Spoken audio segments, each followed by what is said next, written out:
100多万网友啊，关注这个通用10AT 加强的齿轮有眉目了，咱们现在就出发给他们接回来。小的太多了，小的5丝了，太紧了。就是半丝到1丝都还好，知道吧？你像这个就是0.0刚刚好的零位。哎呦我操，他妈脑瓜疼啊！这个轴承也是零位，这样就刚好了。说难听点，放个半丝才好了。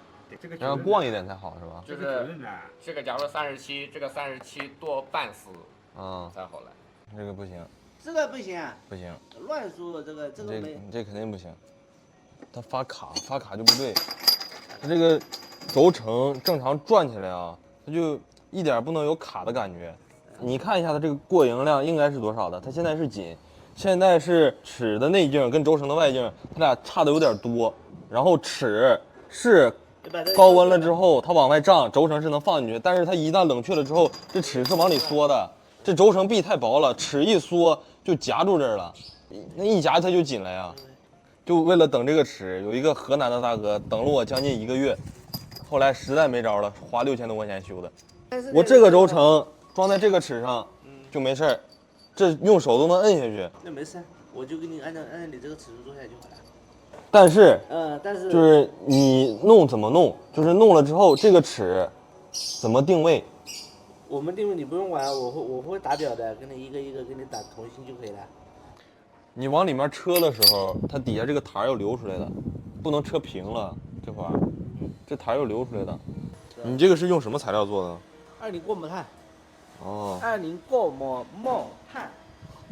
反正我是听不懂，不知道你们能不能听懂，听着是很牛逼。我那原车的材料是啥呀？是45克钢的。啊，原车的是钢是吧？这是合金钢是吧？那是普通钢。对。哦。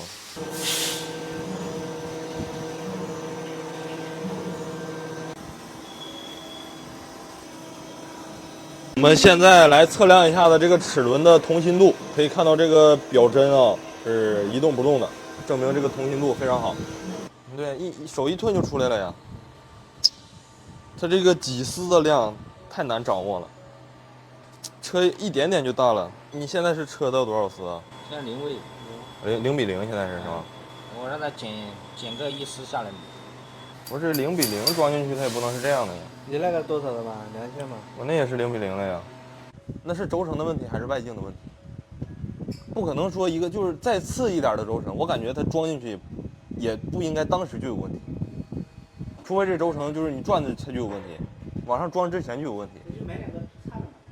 对，我先买2个，最起码现在要保证这个轴承装进去它是没问题的，对吧？你轴承的那个品牌有没有什么要求吗？就想要进口的，想要能时间长能用住的呀。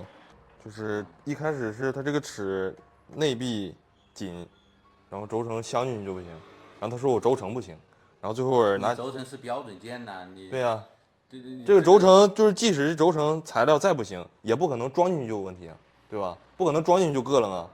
就是这个轴承它上面也是写着是，对，这个看看也是 NSK 的，日本的，NSK 但是这个准不准啊？是不是啊？到底？你看能看出来吗？确实很难，特别像这种进口的有品牌的东西的话，就市场，乱是吗？确实很乱，就看你是从什么渠道采购的。刚才那个人说做一个半丝的量，减半丝啊？对，减半丝，现在是减1。我们正常标准的话就是-2个缪到-7，基本上尺寸集中在减4、减5、减6这个水准嘛。这个齿轮的这个尺寸啊和这个轴承的间隙终于是弄好了，也可以看一下啊，它这2个手同时转的，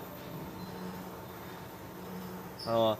这个是国产的轴承，这个是进口的轴承，就是对比一下子啊。